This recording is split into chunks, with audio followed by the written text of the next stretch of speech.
Status proceeding on the lesser included offense of possession of a controlled substance, penalty group 1 less than 1 gram. That's a state jail felony. Range of punishment is anywhere from 180 days up to 2 years in the state jail facility and up to $10,000 fine. Welcome to Elite Justice Network. 2022 CR 9440, State of Texas versus Richard Ruiz. Could our parties announce for the record for the state? Debbie Cruz on behalf of the state, Your Honor. Defense. Howdy, Joe Stenberg, representing Richard Ruiz. Are you Mr. Ruiz? Yes. Counsel, you received all the discovery. Did you review it with your client? Yes. Court will find that the state is in compliance with discovery. Mr. Ruiz, I'm showing you what's entitled application for community supervision. Did you review it with your attorney? Did you understand it? Yes. Next, I'm showing you what's entitled true bill of indictment. Did you review that with your attorney? Did you understand it? Yes. Counsel, do you waive the reading of the indictment? I do. State, are you proceeding on the indictment as presented? We are, Your Honor. No, I think you're proceeding on it as a state jail felony. Yes. My apologies, Your Honor. We are proceeding on a lesser included. All right. Any objection? No. All right, Mr. Ruiz, I'm showing you what's entitled court admonishments. Did you review that document with your attorney? Did you understand it? Did you sign it in all the appropriate places? Yes. Did you understand the state is proceeding on the lesser included offense of possession of a controlled substance, penalty group 1 less than 1 gram? That's a state jail felony. Range of punishment is anywhere from 180 days up to 2 years in the state jail facility and up to $10,000 fine. Did you understand? Yes. If you have a plea bargain agreement with the state, the court does not have to follow your plea. If for any reason the court doesn't follow your plea and gives you more than you bargained for, the fact that you entered a plea will not be used against you and you will be allowed to withdraw your plea. Did you understand? Yes. Did you understand you have a right to jury trial, a right for you or your attorney to cross-examine and confront any witnesses the state would call in the right to remain silent? Yes. Did you understand by entering this plea bargain agreement, you were giving up those rights? Yes, I do. Did you intend to give up those rights and enter into a plea in this case? Did you intend to give up those rights and enter into a plea bargain agreement in this case? Yes, ma'am. Counsel, has your client been able to provide you with any defenses? Yes, Your Honor. Do you believe he has a rational as well as a factual understanding of the charges against him? I do, Your Honor. Do you believe he's currently competent and was legally sane at the time of the offense? Yes, ma'am. Mr. Ruiz, has anyone threatened you, forced you, or placed you in fear to get you to enter this plea? Has anyone promised you anything other than the plea? No, ma'am. Are you satisfied with the way you've been represented? Are you a U.S. citizen? Court will find that defendant has knowingly and voluntarily waived his right to jury trial, showing you the plea bargain page. Did you review that with your attorney? Did you understand it? Yes, I did. According to the plea, state is proceeding on the less included offense, controlled substance, penalty group 1 less than 1 gram. They're asking that your punishment be assessed at 2 years in the state jail facility. There's a $500 fine, which there's no agreement to. There's no application for deferred adjudication. State recommends community supervision.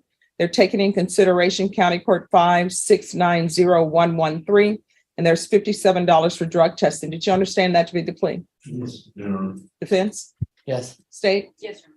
Showing you the paragraph entitled waiver of appeal paragraph. Did you review that paragraph with your attorney? Did you understand it? Did you sign it in both places? Yes, I did. Did you understand by signing that you're waiving your right to appeal? The only items that can be appealed are written pretrial motions that have been filed, heard, and ruled upon by the court. Did you understand? Yes, ma'am. Counsel, are there any such motions? There were. Sorry, what was the question? Have there been any such motions? No. Next, I'm showing you outside the plea bargain agreement, the state is asking that your community supervision be for a term of 2 years. There'd be a TAP evaluation, 100 hours community service restitution, and no contact with 417 Evergreen or Chris Curzon, Kurzon. Did you understand those are recommendations from the state and the court does not have to follow those recommendations? Yes, I did. Then to the lesser included offense, how do you plead? Guilty, not guilty, or no contest? Criminal trespass. Plead guilty. No. This case that we're here for now. How do you plea on this case? Oh, no. State any evidence to support the defendant's plea? At this time, the state introduces state's exhibit number 1 and all of its attachments. Any objections? No objection. All right, State, you may be excused to confer. Thank you, Madam. Showing you what's entitled waiver and consent to stipulation of testimony and stipulation. Did you review that document with your attorney? Did you understand it? It's cited in all the appropriate places. Yes, I did. Again, did you understand you have a right to jury trial, a right for you, as an attorney, to cross-examine the private witnesses? Did you understand that today the state will be presenting evidence in the form of witnesses' statements and police reports, but most importantly, there will be no live testimony? Did you understand? Yes, I did. Voluntarily waiving consented to stipulation of testimony and stipulations. Court will accept into evidence states exhibits 1 and attachments. The court has reviewed the same. The court will find there is sufficient evidence to find the defendant guilty, and the court will find the defendant guilty. Are you proceeding with sentencing? Yes, we waive the PSI. Anything you wish to say on behalf of your client? Yes, and he apologizes to the court, and the community. He just wants to get back to work. All right, Mr. Ruiz, why are you at this location and the person has told you they no longer want you there? I was actually working on this house in mind, but we were in the process of selling the house where I lived at. So I was staying there, he didn't stay there. Well, when you say so at somebody else's house and they want you to leave, you need to leave. Right. So where are you going to be living?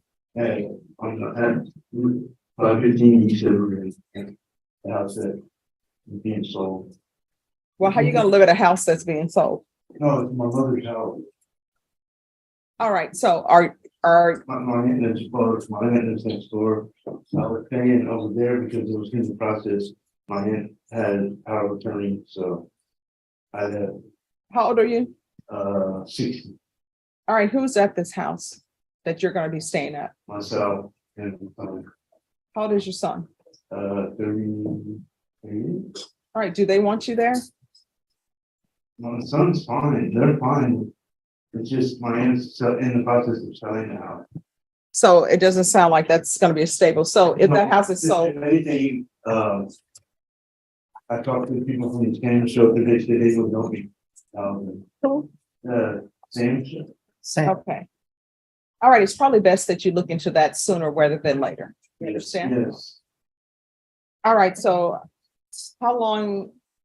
when's the last time you had employment? I'm working. I wasn't employed for a community. That All right. was the reason he missed his last court appearance. Is that what- Well, no, I mean, he missed his court appearance on November. He was a no-show.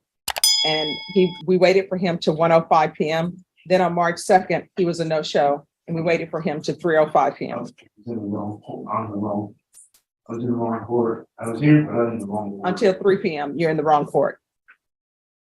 I didn't know I had, I was set to go to court. No, but what you're telling the court, which is an unbelievable story, is you were in the wrong They court rescheduled the court date. till 3 p.m. No, they rescheduled it for another day. That was the November case. He was in the wrong court. Until 1:05 p.m. Okay. All right. Proof of employment within 30 days. There's to be no employment as a home healthcare provider or with minors. And as previously stated, 2 years in the state jail facility, suspended and probated for 2 years, $500 fine, probated. No employment with home healthcare as a home healthcare provider or with minors. There's to be regular reporting by Zoom or in person. Regular UAs. There's to be no contact with 417 Evergreen or Chris Perzong. And you're gonna have to find another place to live. I haven't even been here in. No, what I'm saying is you're gonna have to find another place to live than at your mother's place on Evergreen, because this person doesn't want to see you, okay? So there's to be no housing, no residence on Evergreen probation. Watch the courtroom dynamic shift right here. Judge Boyd is no longer focused only on the possession charge. Now she's trying to understand the environment surrounding the defendant's life.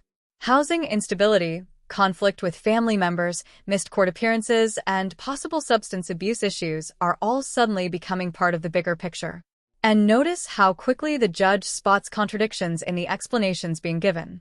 Experienced judges hear excuses every single day, which means credibility becomes incredibly important during sentencing. Let us know in the comments. Do you think Judge Boyd believed his explanations about the missed court appearances, or was she already seeing warning signs of deeper problems? This is where the hearing transforms from punishment into controlled supervision. A lot of people hear probation and assume someone got lucky, but listen carefully to what's actually happening. 90 sober meetings in 90 days. Mandatory evaluations. Monthly field visits. Drug testing. Restrictions on housing and employment. Community service requirements. No contact orders. Judge Boyd isn't giving unrestricted freedom here. She's constructing a system designed to monitor nearly every aspect of this defendant's daily life. The message is clear.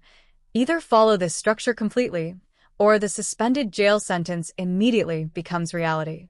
This courtroom hearing ultimately became about much more than a state jail felony drug case. Judge Stephanie Boyd focused on accountability, addiction recovery, personal stability, and the difficult reality of trying to rebuild a life later in adulthood. Rather than sending Richard Ruiz directly to jail, the court imposed a strict probation structure filled with conditions designed to force long-term change. But the strongest moment came at the end, when Judge Boyd reminded him that time is no longer on his side.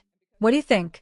Was this a fair second chance, or should the court have imposed jail time immediately? If you found this case as shocking as we did, make sure to hit that like button, share your thoughts in the comments, and don't forget to subscribe for more jaw-dropping courtroom breakdowns.